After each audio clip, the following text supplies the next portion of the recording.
Cute baby அத்தியாயம் 24. நான் உங்கள் சுராமிகா. சுபியை கொண்டு வந்து ஆபீஸில் விட்டவனுக்கு பிரியாவின் நினைப்பு அவனை வேலை செய்ய விடாமல் தடுத்தது. சுபி தொடர்ந்து வேலை சொல்லிக் கொண்டே இருக்க அவளுக்கு செய்து கொடுத்த அடுத்த கணம் மீட்டிங் என்று போன் வந்ததுதான். அதற்கு சென்று விட்டான். வீடியோ கால்ல மீட்டிங் அட்டன் செய்து கொண்டு வெளியில் வரும் பொழுது இருட்ட தொடங்கி இருந்தது. சுபி, நீ கம்பெனி கார்ல வா, நான் முதல்ல போறேன், இல்லைன்னா நான் போயிட்டு உனக்கு கேப் அனுப்பி விடுறேன் என்று சொல்லிக்கொண்டு அவசர அவசரமாக கிளம்ப, ஆனால் அவள் அவனை கிளம்ப விடாமல் தடுத்தாள். என்னால முடியல அன்பு, நீ பாட்டுக்கு என்னை விட்டுட்டு போற, கொஞ்ச நேரம் தானே இருந்து என்னையும் கூட்டிட்டு போ என்று அவள் சொல்ல, நான் கேப் புக் பண்ணிட்டேன் உனக்கு, அதனால நீ கேப்ல வந்துரு, கரெக்டா உன் டைமுக்கு வந்து உன்னை பத்திரமா கூட்டிட்டு போய் வீட்டுல விட்டுடுவாங்க. அவங்க ஒரு லேடி தான், அதனால நீ கவலைப்பட வேண்டாம், எனக்கு இப்போ போயே ஆகணும் என்று சொல்லிக்கொண்டு அவசர அவசரமாக வீட்டிற்கு கிளம்பினான். இருட்ட தொடங்கி இருந்தது. அவன் ஃபாஸ்டாக காரை ஓட்டிக்கொண்டு வீட்டிற்கு சென்றான். அங்க போய் பார்க்கும் பொழுது அவள் ஜன்னல் வழியாக வெளியே எட்டி பார்த்து கொண்டிருந்தால் இருப்பது தெரிந்தது. அதற்கு அவளை மனதிற்குள் திட்டிக் கொண்டேதான் உள்ளே சென்றான். வாசல் கதவு திறந்திருப்பது கூட தெரியாம ஜன்னலை எட்டி பார்த்துட்டு இருக்கான் என்று திட்டினான். ஆனால் ஜன்னல் வழியாக தன்னை எதிர்நோக்குகிறாள் என்று நினைக்கும் போது அவனுக்கு சந்தோஷம்தான் முதலில் தென்பட்டது. அவள் பின்னால் போய் நின்று கொண்டு, அங்க யார தேடிட்டு இருக்க பிரியா என்று கேட்க, அதுவா, என்னோட ஓனரை தான் தேடிட்டே இருக்க, காணல இன்னும் என்று அவள் பதில் சொல்ல, அதுக்கு ஜன்னல் வழியா பார்த்துட்டு இருந்தா உனக்கு சொந்தமானவன் வந்துருவானா, திரும்பி பார்க்கணும், அப்பதான் தெரியும் என்று சொன்ன அடுத்த கணம் பிரியா திரும்பி பார்த்து அதிர்ந்து நின்றாள். வாசல்ல நான் வர்றது கூட தெரியாம ஜன்னலை எட்டி பார்த்துட்டு இருக்க, அப்போ வேற யாராவது இது மாதிரி வந்தா உனக்கு தெரியவா போகுது?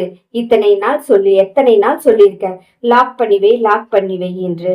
பிரியா, உனக்கு புரிய மாட்டேங்குது என்று அவன் கேட்க, அவளும் தலையை குனிந்து கொண்டு, போக போக பழகிக்கிறேன் என்று சொன்னாள். சரி, இன்னைக்கு காலையில என்ன நடந்தது என்று அவன் கேட்க, ஒண்ணும் நடக்கல.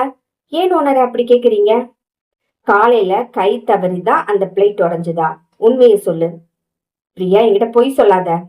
உண்மையாவே என் கை தவறிதான் அந்த பிளேட் உடைஞ்சது. அப்படியா? உன் கையில ஏதாவது அடிபட்டு இருக்கா? இல்ல, அடிபடல. ஏன் அப்படி கேக்குறீங்க? அவளின் கையை வலுக்கட்டாயமாக பிடித்து இழுத்து பார்த்தான். மருந்துகள் போடப்படவில்லை. அப்போ நீ இதுக்கு மருந்து கூட போடவே இல்லை, அப்படித்தானே?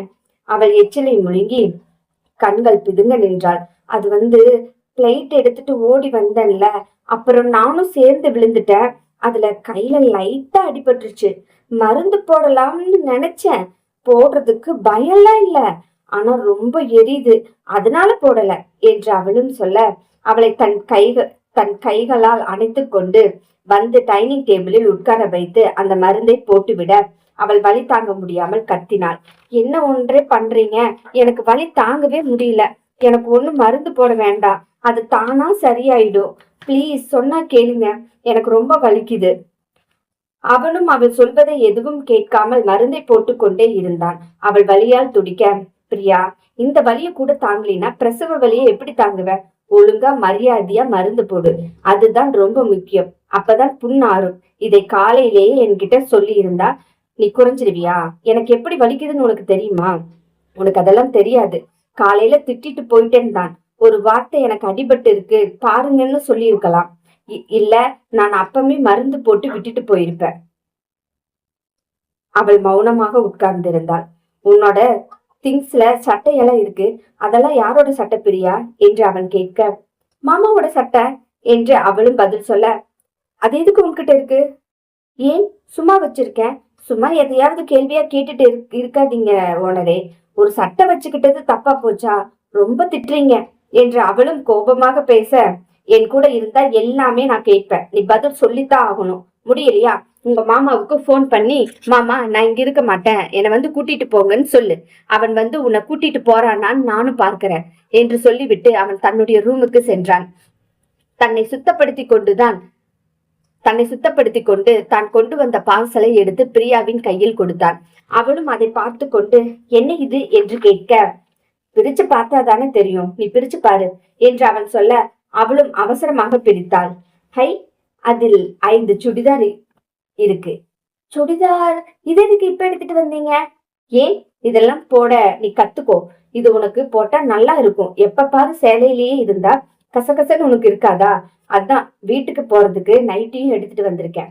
அவளும் சிரித்து கொண்டே, நான் சுடிதார் எல்லாம் போட மாட்டேன்னு நான் எப்பொழுது உங்ககிட்ட சொன்னேன்? மாமாவோட சட்டை தான் போட்டுட்டு திரிவேன். வீட்டுல இருக்கும்போது லெகின்ஸ் உண்டு, அதை போடுவேன். இப்போ கல்யாணத்துக்கு அப்புறம் மத்ததெல்லாம் போடக்கூடாதுன்னு சொல்லிட்டாங்க. சேலை மட்டும்தான் கட்டணும்னு சொன்னாங்க. அதனாலதான் சேலை கட்டியிருக்கேன். எனக்கு இதுவே கம்ஃபர்டபுளா இருக்கு. நைட்டி நான் போடவே மாட்டேன் என்று அவள் சொல்ல, அவனுக்கோ தாங்க முடியாத கோபம். எதற்கு என்று அவனுக்கே தெரியவில்லை. நேரா எழுந்து போய் அந்த சட்டையை எடுத்துக்கொண்டு கேஸில் வைத்து பொசுக்கி விட்டான். அந்த சட்டையை பொசுக்கி விட்டு அவன் ஹாலில் போய் சோபாவில் உட்கார்ந்து டிவியை பார்த்து கொண்டிருந்தான். இவள் கிச்சனுக்குள் காப்பி எடுத்து வர செல்ல அங்கு சட்டை பொசுங்கி இருப்பதை பார்த்து, ஐயோ ஓனரே இங்க வாங்க ஒரு நிமிஷம், இங்க பாருங்க அந்த சட்டை தீப்பற்றி எரிஞ்சிருச்சு. எப்படி எரிஞ்சிச்சுன்னு தெரியல. இப்ப என்ன, அது நாசமாயிருச்சுன்னா அதை தூக்கி போட்டுட்டு நான் வாங்கிட்டு வந்ததை கட்டு. இப்போ அந்த சட்டை உனக்கு எதுக்கு? இல்ல, பகல்ல நீங்க இருக்க மாட்டீங்களா, சும்மா சேலை எதுக்கு இருக்கணும்னு இந்த சட்டையை போட்டுட்டு தான் இருந்தேன். ஆனா இன்னைக்கு எரிஞ்சு போச்சு, அதான் கஷ்டமா இருக்குது. உனக்கு நைட்டி வாங்கிட்டு வந்த, அதை போடு. நைட்டி கஷ்டமா இருக்குன்னு போட மாட்டேன்னு சொல்ற. இல்ல, எனக்கு அது போட்டு பழக்கம் இல்ல, நான் நைட் ட்ரெஸ் தான் போடுவேன். இந்த நைட்டி போட்டது கிடையாது. அது மட்டும் இல்ல, எனக்கு சட்டை போட்டுட்டு இருந்தாதான் சேஃபா இருந்த மாதிரி இருக்கும். இப்ப சட்டை எரிஞ்சு போச்சு, இனி நாளைக்கு என்ன பண்ணுவ? நாளைக்கு பெரிய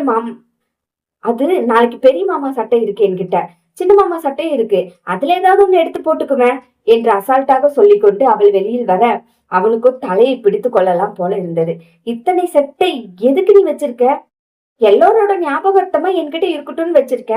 நான் சும்மா இருக்கும் போதெல்லாம் மாமாவோட ட்ரெஸ் எல்லாம் போட்டுட்டு இருப்பேன், அதனால எனக்கு அது பழக்கம்தான் என்று அவளும் அசால்ட்டாக சொல்ல, நீ எப்படி நாளைக்கு சட்டை போடுறேன்னு நானும் தான் பார்க்கிறேன் என்று மனதில் நினைத்து கொண்டு போய் உட்காரவும் சுபி வந்தாள் உள்ளே. ஏ அன்பு, ஒரு வார்த்தை போன் பண்ணி நான் வந்துட்டேன் என்னன்னு கேட்டியா நீ? நான் எதுக்கு கேட்கணும் சுபி? அதான் உனக்கு கேப் புக் பண்ணி கொடுத்தேன், நீ வந்து சேர்ந்துருவேன்னு எனக்கு நல்லாவே தெரியும். அப்புறம் ஏன் நான் போன் பண்ணணும்? நீ தான் வரலேன்னு எனக்கு போன் பண்ணிருப்பியே. அன்பு, வீட்டுக்கு வந்து நீ சும்மா தானே இருக்கிற, அப்படி இருக்கும்போது என்னையும் வரும்போது கூப்பிட்டு வந்த என்ன?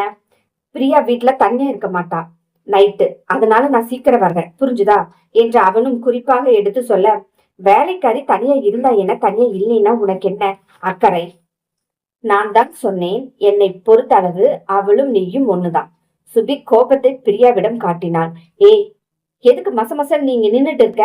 போய் காப்பி எடுத்துட்டு வா, நான் வந்து எவ்வளவு நேரம் ஆகுது என்று அதட்ட அன்புக்கு கோபம் உச்சம் தலைக்கு ஏறியது. ஆனால் அவளிடம் அந்த கோபத்தை காட்டாமல் அமைதியாக இருந்தான். இந்த குழந்தைக்காக பொறுமையாக இருப்போம் என்று நினைத்தான். அன்பின் போன் அடிக்க சுபிக்ஷா உரிமையாக அந்த போனை எடுத்து பேசினாள். கார்த்தி, நான் தான் சுபி பேசுறேன், நீ எப்படி இருக்க? ஒரு போன் கால் பண்றியா எனக்கு? நாம எல்லாம் ஃப்ரெண்டு, அது ஞாபகம் இருக்கா என்று அவள் கேட்க கார்த்தி அதிர்ந்து போய் போனை பார்த்தான். மகள், இந்த கதை உங்களுக்கு பிடிக்கும்னு நான் நம்புறேன்.